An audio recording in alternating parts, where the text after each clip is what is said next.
Guten Tag an alle, ich bin Peter. Willkommen zurück bei Wow Spoken German. Adele, ich muss dir etwas Lustiges erzählen. Heute Morgen hat der Paketbote an meiner Tür geklingelt. Hallo zusammen, ich bin Adele.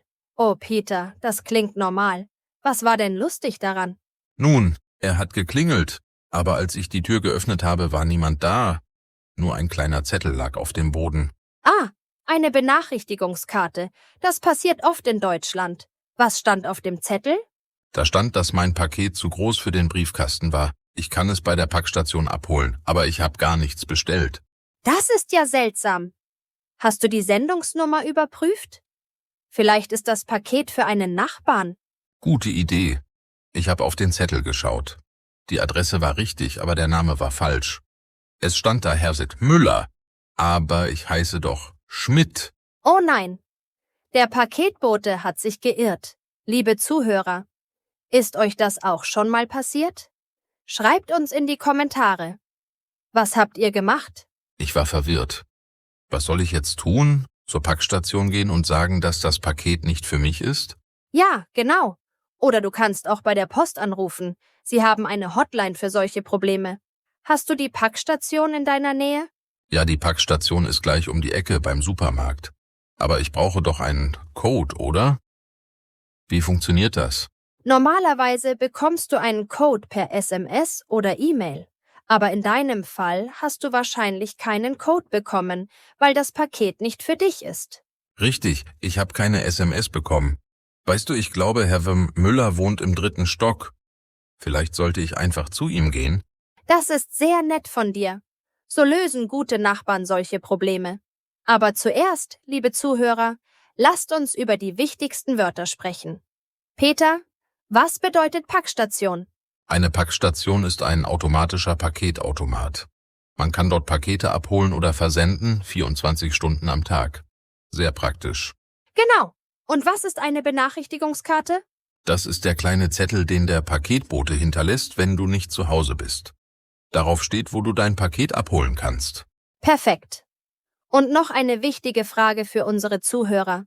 Wie lange kann man ein Paket bei der Post oder Packstation abholen? Normalerweise 7 Tage. Nach 7 Tagen geht das Paket zurück zum Absender. Man muss also schnell sein. Sehr wichtig. Also Peter, bist du zu Herrn Müller im 3. Stock gegangen? Ja, ich bin hochgegangen und hab geklingelt. Ein älterer Mann hat die Tür geöffnet. Ich habe gesagt, Guten Tag, Herr Müller. Ich glaube, Ihr Paket wurde zu mir gebracht. Und was hat er gesagt? Er war so glücklich. Er hat gewartet auf ein wichtiges Paket mit Medikamenten. Er hat gesagt, oh, vielen Dank. Ich warte schon seit 3 Tagen darauf. Das war wirklich nett von dir, Peter. Aber wie habt ihr das Problem gelöst? Du hattest ja keinen Code für die Packstation. Jassi, Herr Müller hatte eine Idee.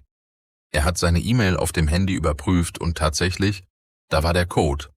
Wir sind zusammen zur Packstation gegangen. Zusammen? Das ist ja eine schöne Geschichte.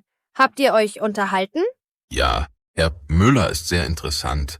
Er hat mir erzählt, dass er früher Briefträger war. Er kennt alle Probleme mit der Post. Wie lustig. Ein ehemaliger Briefträger, der sein eigenes Paket nicht bekommen kann. Und liebe Zuhörer, habt ihr Geschichten über Paketprobleme?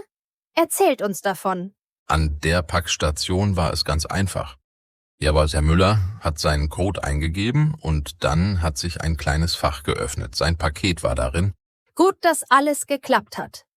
Aber Peter, hast du eigentlich selbst schon mal die Packstation benutzt? Oh ja, sehr oft. Ich bestelle manchmal Dinge im Internet und ich lasse sie direkt zur Packstation liefern.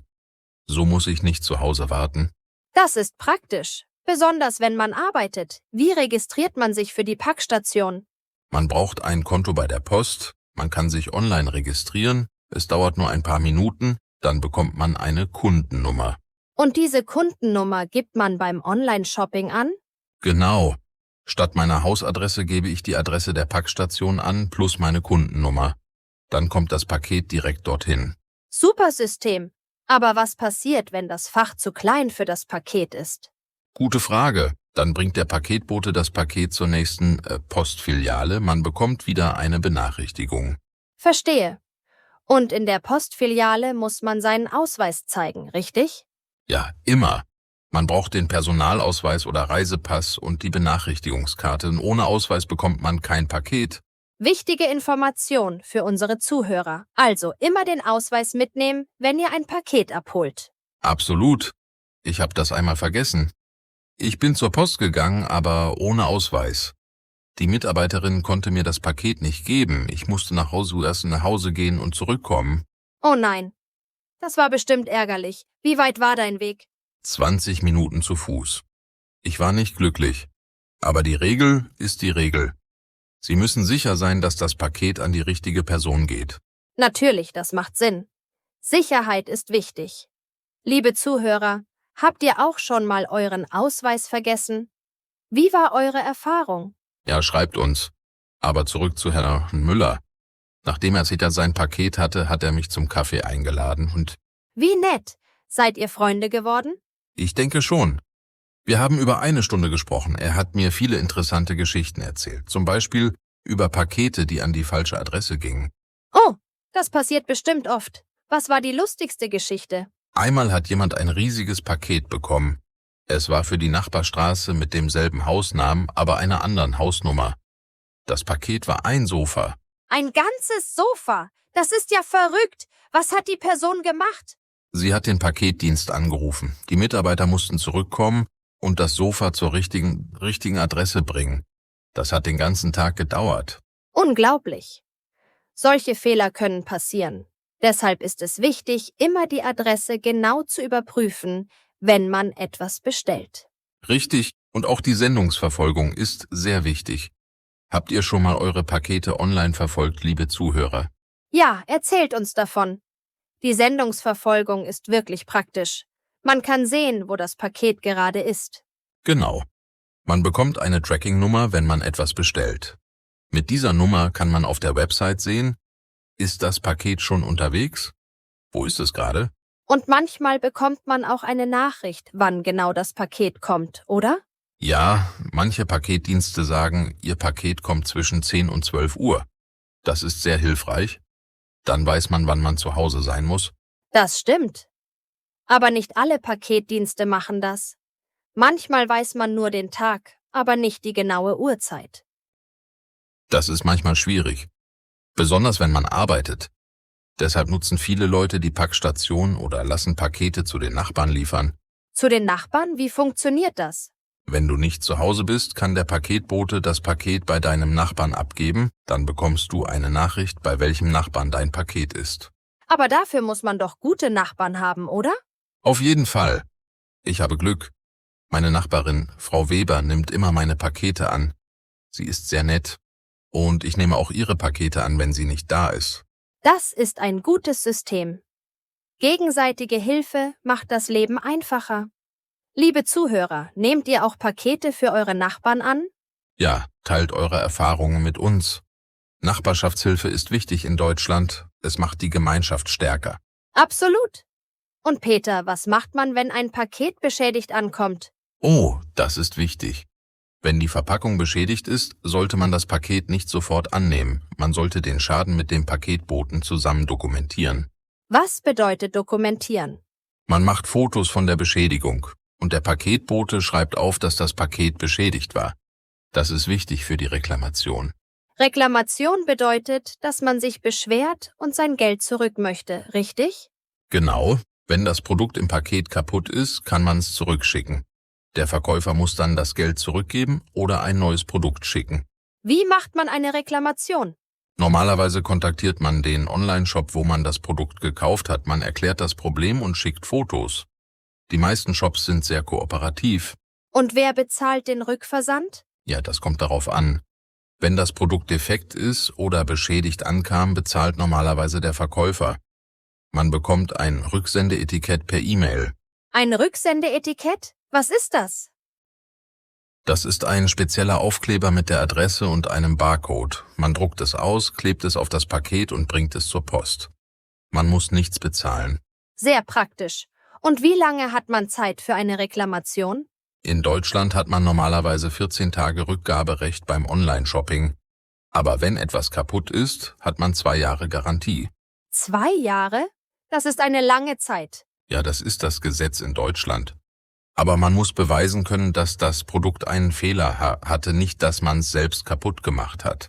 Logisch. Und was ist mit internationalen Paketen? Pakete aus anderen Ländern? Ah, das ist ein anderes Thema.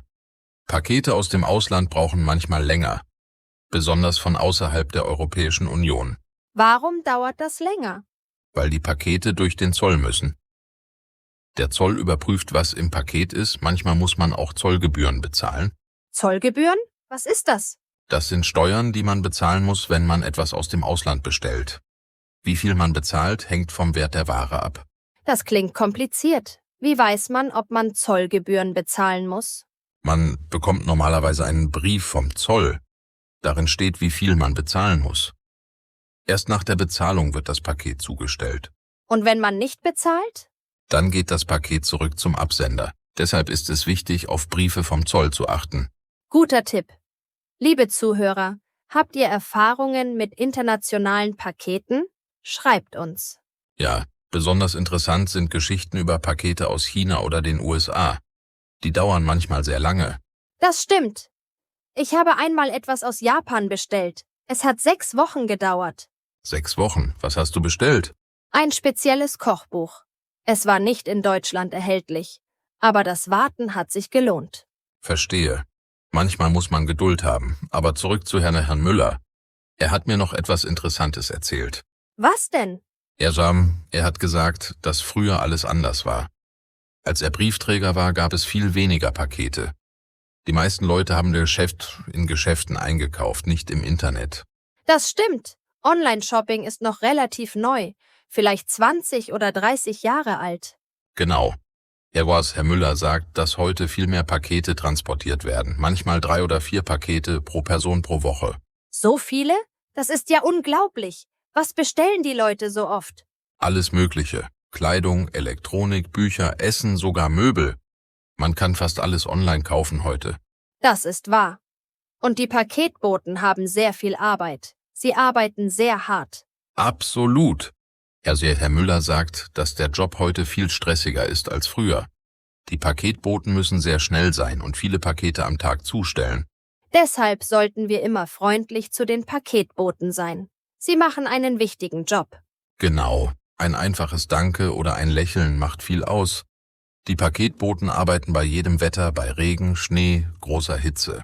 Das stimmt. Liebe Zuhörer, seid ihr freundlich zu euren Paketboten? Erzählt uns von euren Erfahrungen. Manche Leute geben ihren Paketboten sogar kleine Geschenke zu Weihnachten, Schokolade oder ein paar Euro als Trinkgeld. Das ist eine nette Geste. Zeigt Wertschätzung für die harte Arbeit. Auf jeden Fall. Und wisst ihr was? Nach unserem Gespräch hat Herr Müller mir seine Telefonnummer gegeben. Er hat gesagt, wenn du wieder ein Paketproblem hast, ruf mich an. Ich kenne alle Tricks. Das ist so süß.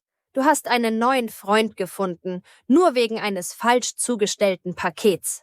Genau. Manchmal führen kleine Probleme zu schönen neuen Freundschaften.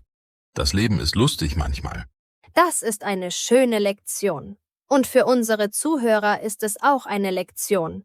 Probleme mit Paketen sind normal. Man sollte freundlich bleiben und Lösungen finden. Richtig. Und man sollte keine Angst haben, mit Nachbarn zu sprechen.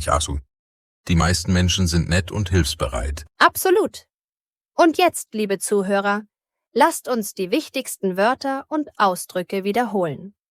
Peter, was haben wir heute gelernt? Wir haben über die Packstation gelernt, die Benachrichtigungskarte, die Sendungsverfolgung, die Reklamation, das Rücksendeetikett, den Zoll und die Zollgebühren. Sehr gut. Und vergesst nicht, immer den Ausweis mitnehmen, wenn ihr ein Paket abholt. Genau. Und die Adresse beim Bestellen genau überprüfen. Ein kleiner Fehler kann große Probleme machen.